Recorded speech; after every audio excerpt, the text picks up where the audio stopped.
You know who it is, and you know what time it is. Time to piss off some feminists, trad cucks, and whoever don't want to know the truth. Oh well, let's get started. What is going on, gents?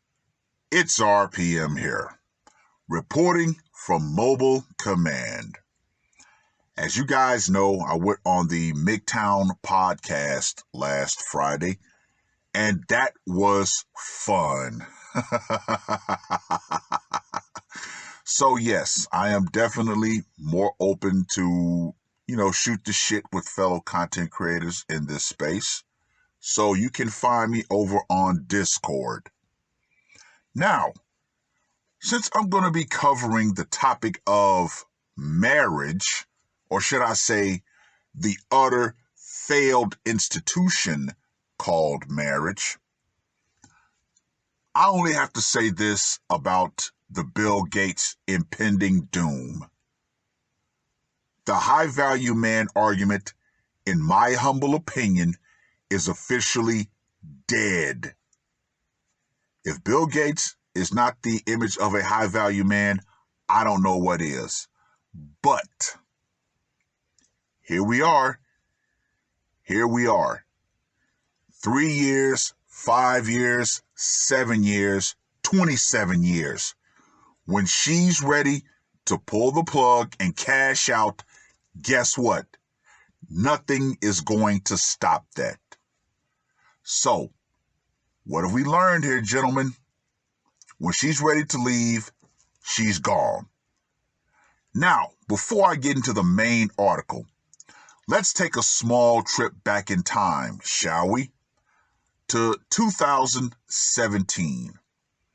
Now, for those of you who might not have been keen to that time frame, there was a small trend that was being pushed by the lamestream media. And what was that trend? Sologamy. Yeah. Now, I'm going to go into this article, and of course, the full article is going to be in the description box. Now, this article was published on the 29th of May of 2017. What is sologamy, and why are women doing it? Critics have called sologamy narcissistic and conceited. Definitely two understatements. Sologamy is the act of marrying one's self, and the growing relationship trend has seen more and more women in the UK, Australia, Japan, Taiwan, and the US walk down the aisle by themselves to give themselves away to themselves. Wow, gentlemen. Just wow. And of course, I did a couple of videos poking fun at that. However, we have a new trend that's being pushed by the lamestream media in this very day. Now, this article was updated on the 3rd of May. From best friends to platonic spouses. Some people are taking their friendships to the next level by saying, quote unquote, I do to marriages without sex. We know this is going to be primarily a female trend, because there is no way that any sane man would enter this and say, oh, you know what? There's going to be no sex? Wow. What a way to start off a marriage, with a sexless marriage. Yeah. First came blood brothers, best friends who would solidify their bond by cutting themselves and swapping a bit of blood. Then came the tiny house besties, friends moving into adjoining tiny homes. quote unquote bestie role in Texas, for example. Today, some people are taking their friendships a giant step further. They are platonically marrying each other, vowing to never leave each other's side for better or for worse.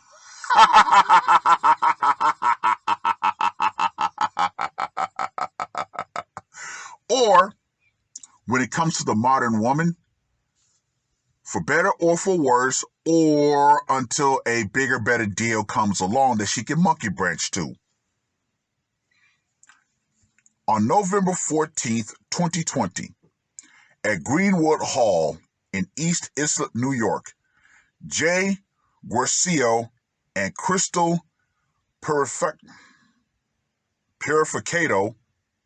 crazy name, donned wedding gowns, walked down the aisle and exchanged rings and shared their first and only kiss. Miss Purificato is in the process of changing her last name to Guercio. You guys will correct it in the comment section.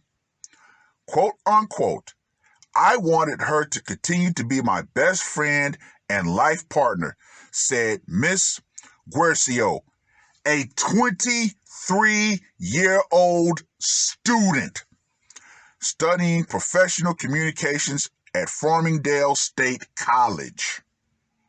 The besties, both queer and open to dating anyone but each other, met in 2011 and decided to get married in September. They sleep in the same bed, but their relationship remains platonic. Miss Guercio and Miss Purificato wanted to get married because they wanted to be legally and socially recognized as a family.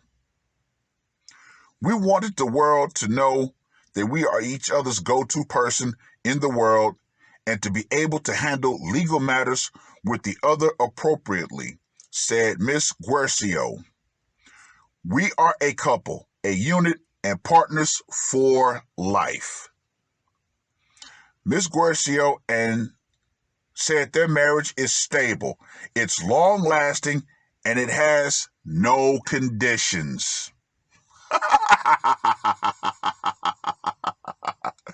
Wow.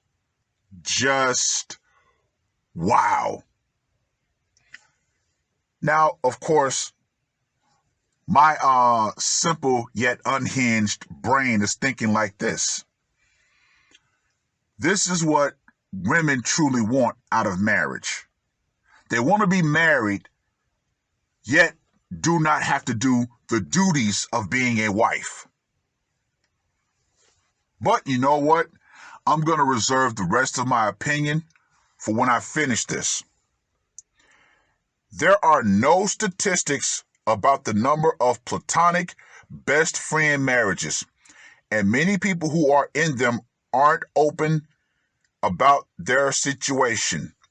But chat boards on Reddit and within smaller asexual and aromantic communities have popped up recently, suggesting this could be a larger portion of the marriage population than numbers portray.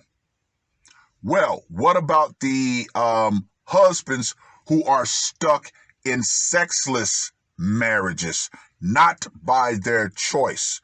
Do we have numbers talking about that? Oh, of course not. Why? Because that would mean that the women involved in said marriage had a role in it. Asexual is defined as having little or no sexual attraction toward others. Aromantic means having no sexual desire for a romantic relationship. Heteromonogamous is a sexual relationship between a man and a woman. It should be acknowledged that we've really normalized heterosexual monogamous romantic relationships to the point of stigmatizing other kinds of relationships, said Nick Bogner, a marriage and family therapist in Pasadena, California. All of this, is to say, I think this probably happens a lot. People don't talk about it much because their relationships are invalidated by others when they're seen as not being part of the norm. Historically, marriage was an economic proposition, but it has shifted over time to a choice representing an all-consuming relationship, said Indigo Stray-Conger, a sex and relationship therapist in Denver. Under this framework, couples expect others to fulfill all their needs: social, psychological, and economic. Interesting that sexual was left out. Platonic marriages raise an interesting question related to what elements are most important in a marriage and what needs partners theoretically must meet for marriages to be successful, said Jess Carbino, a relationship expert who lives in Los Angeles and is a former sociologist for dating apps such as Tinder and Bumble. Kim Ryder, 40, never considered marrying a best friend, though she considers herself to be non-binary, aromantic, and bisexual.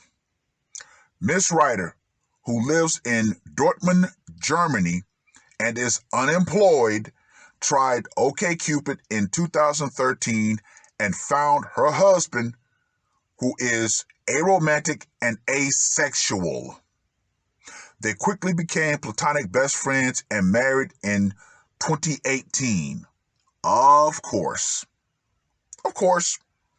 they had to find the one exception to the rule and throw that out there as being a possible for the general masses. Our daily life is that of best friends. We talk and laugh a lot, watch movies, but there's almost no physical element in it, Miss Ryder said. Okay, so what if he goes out and decides to get him a younger, hotter model? What if he decides to go down and visit the junior college? Will she be mad? Oh, of course. Jealousy is always in a woman's heart. Sometimes we give hugs or give massages to each other, and every night we have our good night kiss, but we have separate bedrooms. We are the most important people in each other's lives. Yeah, you can kiss my whole black ass with that one. Kimberly Perlin, a psychotherapist in Townsend, Maryland, said that couples in this type of arrangement often find compatibility and understand each other very well, while also agreeing to the guidelines without being blinded by romantic feeling. Many of these relationships, she said, begin because the couple wants their family life separate from their romantic lives, as they don't find their romantic lives to be stable. Wow!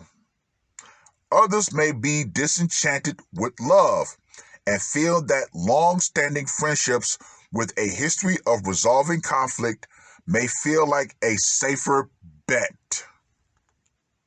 If both partners have clear understandings of what is expected, flexibility and communication skills to address conflicts that come up, do not wish to marry a romantic partner, and are fine with going against the norms, then who are any of us to say it won't work, Miss Perlin said.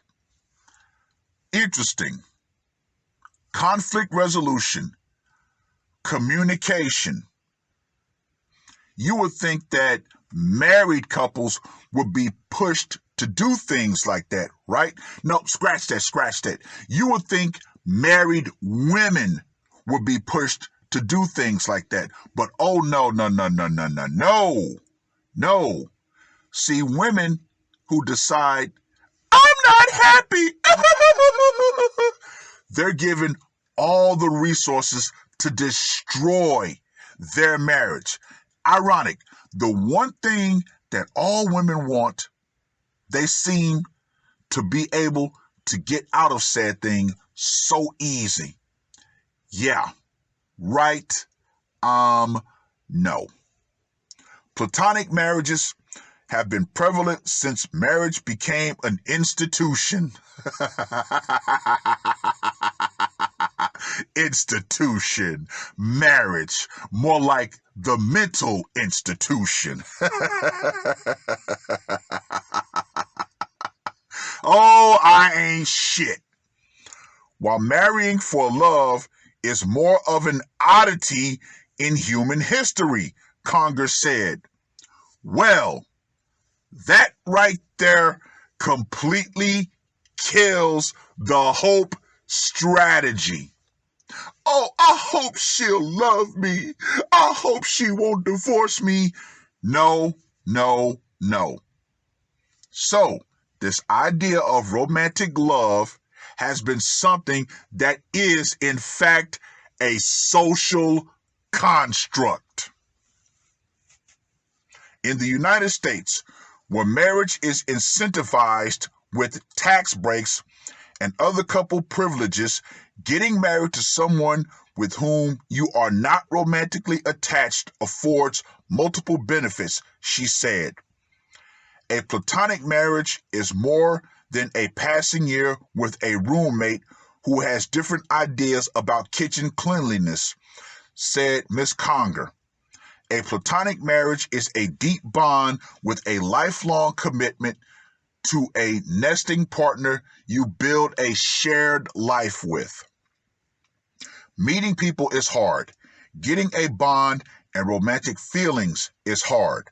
More and more young people are starting to realize that there are other benefits to marriage other than romantic love. I mean, isn't the point to marry your best friend? Miss Tia said. So why can't it be your literal best friend?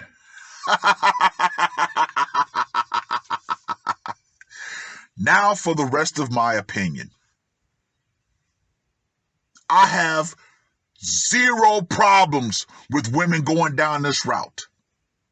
Zero. Just like sologamy. I have zero problems with it. Why?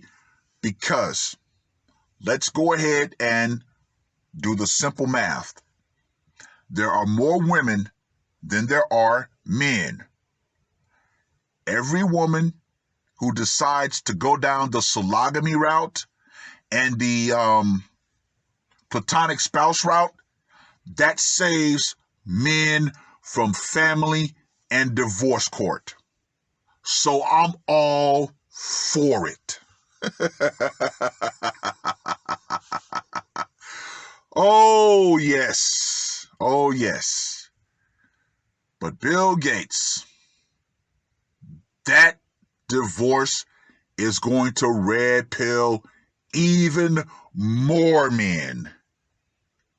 Because, hey, it's there in our face. She decided to check out, so she's going to take her payout and walk away. Damn. 27 years, no prenup. She's looking to walk away with at least $60 billion.